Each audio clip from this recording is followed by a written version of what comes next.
নামডকমাই আমের স্বাদ কেমন? খেতে কি সত্যি সুন্দর, মিষ্টি?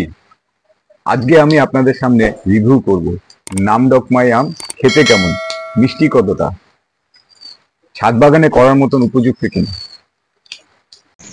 নামডকমাই ওয়ার্ল্ড র্যাঙ্কিং 5। থাইল্যান্ডের এই আমটি অত্যন্ত জনপ্রিয়।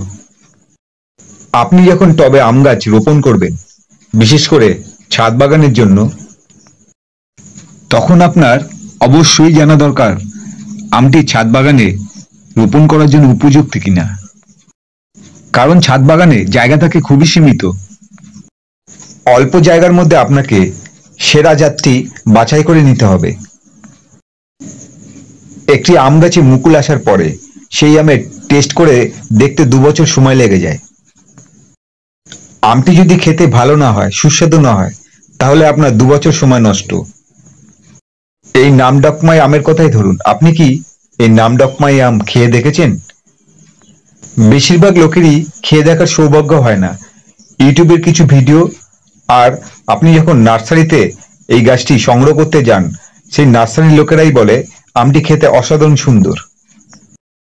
তারপর আপনি গাছটি এনে টবে বা মাটিতে রোপণ করেন। আজকের ভিডিওতে আমি আপনাদের কাছে নামডকমাই আম নিয়ে সঠিক তথ্য তুলে ধরব। সত্যি আমটি খেতে কেমন, ছাদ বাগানে করার মতন কি সত্যি উপযুক্ত এই জাতটি? প্রথমেই বলবো আপনাদেরকে, নামডকমাই আম গাছে মুকুল আসতে 2 থেকে 3 বছর সময় লেগে যায়। বেশিরভাগ গাছেই 3 বছর পর্যন্ত সময় লাগে মুকুল আসতে। তাই এই নামডকমাই আম গাছ টবে বা মাটিতে রোপণ করার পরে 3 বছর অপেক্ষা আপনাকে করতেই হবে। আমটি যদি খেতে সত্যি সুস্বাদু হয়, তাহলে 3 বছর আপনি অপেক্ষা করতেই পারেন। আর সেই আমটি যদি হয় ওয়ার্ল্ডের 5 নম্বর, তাহলে তার কোনো কথাই নেই। আসুন তাহলে জেনে নেই নামডকমাই আম খেতে কেমন, এর মিষ্টিতা কত, স্বাদ কেমন। টবে করার জন্য সত্যি কি এই জাতটি সেরা একটি জাত হবে? ছাদ বাগানে আপনি যখন আম গাছ রোপণ করবেন, আপনাকে সেরা জাতটি নির্বাচন করতে হবে। আমি আপনাকে ছাদ বাগানের জন্য সেরা আম গাছের জাত নির্বাচন করতে সাহায্য করব। আপনারা যারা ছাদ বাগানে আম গাছ করছেন বা আম গাছ করার কথা ভাবছেন, আমি আপনাদেরকে এমন একটি আম দেখাবো। এই আমটি থাইল্যান্ডে একটি বিখ্যাত আম, ওয়ার্ল্ড র্যাঙ্কিং এ 5 নম্বরে আছে। এই আমটি হলো নামডকমাই। এই নামডকমাই আম এবছরই আমার বাগানে হয়েছে, আমি এখনো পর্যন্ত খেয়ে দেখিনি। আজকে আমি আপনাদেরকে খেয়ে বলবো নামডকমাই খেতে কেমন, এর স্বাদ কেমন, মিষ্টি কতটা, আটি কতটা পাতলা আছে। আজকে আমি আপনাদেরকে খেয়ে রিভিউ করবো, আর যেটা করবো সেটা একদম জেনুইন রিভিউ করবো, ছাদ বাগানে করার মতন উপযুক্ত কিনা। নামডকমাই আম দেখতে কিরকম, শেপটি রাখেন।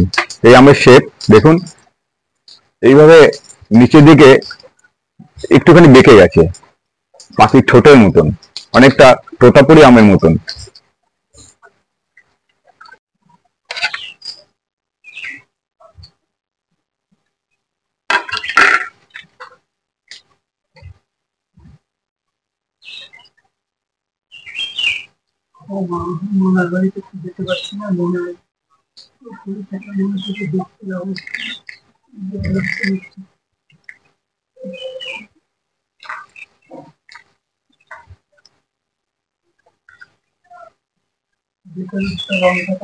ভেতরে কালারটা দেখুন নামডকমাই।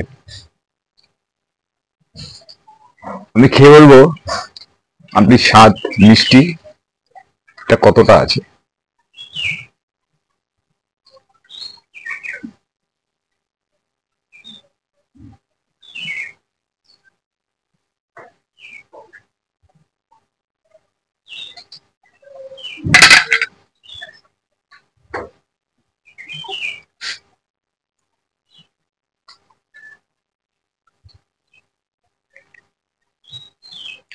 অসাধারণ মিষ্টি, দুর্ধর্ষ মিষ্টি, দারুণ মিষ্টি, হালকা একটা ফ্লেভার আছে। আঁশ নেই।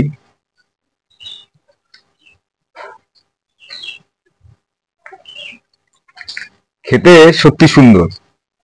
আপনারা ছাদ বাগানের টবে নিঃসন্দেহ করতে পারেন এর নাম ডকমাই আম।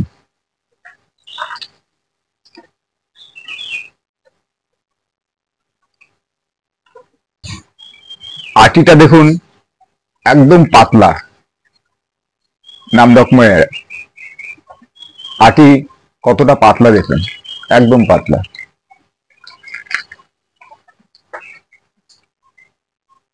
ভিডিওটি আপনাদের কেমন লাগলো আপনারা কমেন্ট করবেন, লাইক করবেন আর শেয়ার করবেন। আর ভিডিওটা যদি ভালো লাগে তাহলে কমেন্ট করে জানাবেন। আর নতুন বন্ধুরা যারা আমার ভিডিওটি আজকে প্রথম দেখছেন তারা আমার চ্যানেলটিকে সাবস্ক্রাইব করে আমার পাশে থাকবেন। আমার বাগানে এরকমই দেশি বিদেশি ভ্যারাইটি আমের আমি রিভিউ করে আপনাদেরকে জেনুইন আমি রিভিউ দেবো।